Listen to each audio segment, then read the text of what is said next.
Welcome to the Artist Recreation World. I'm with ShuJaa, farmer, artist, inspirational guy, motivational guy, Pan-African, permaculturist, activist for our people, so many different things. I mean, you are too, a lot of our people are too, but I'm just go off the humble ShuJaa. It's the humble ShuJaa, the Swahili for the brave one. The elder gave me that name, General Messiah. Shouts out to the brother, General Messiah. Give us a short explanation of how artistry connects to farming. Alright, how artistry connects to farming. Well, artists, they create pictures for the most general standpoint of what everybody knows about an artist. They create pictures, they create images. Well, how that connects to farming is that we, farmers, we create visuals too. We create images too. For example, I could go, we here in North, I could go to a lot or a yard that just has grass just growing, just that alone. Right. Or some people call weeds. I feel you. And I could go over there, turn up the soil, redig it up, planting new crops, cover over the dirt, do so many different things that I can create a whole new scenario, a whole new image in the hood, a whole new visual. So that's how an artist could create to farming. We don't hear that language because it's so important. Let me add to that. You're not only changing the landscape, you're providing such an important element in terms of food and vegetables and fruit that changes the whole makeup of how we live. We're not dependent on a ShopRite or a Pathmark. So, the whole system has changed because... But the ShopRite, they depend on us. But just go ahead. No.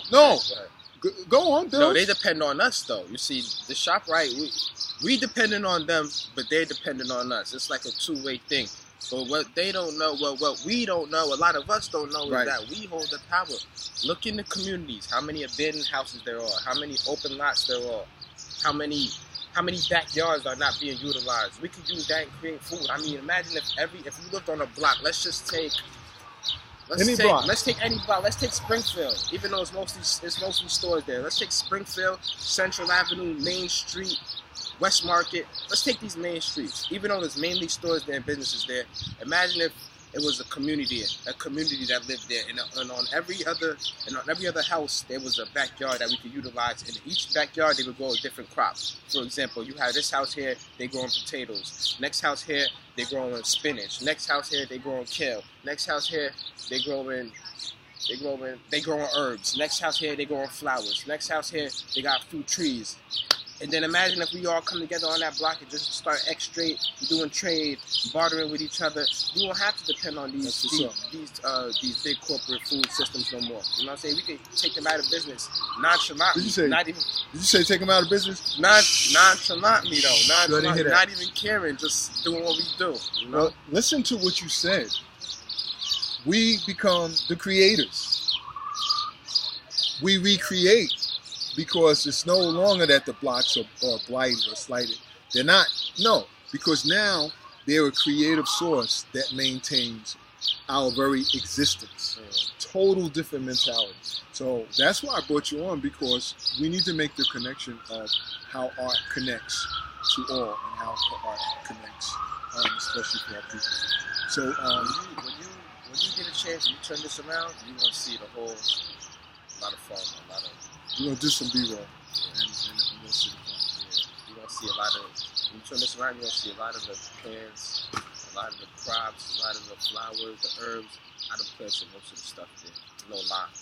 I done planted most of the stuff. Of course, changes was made. Changes was made, to make a long story short. Now it's new changes, but for most of the things you can see, I done helped with that. For sure.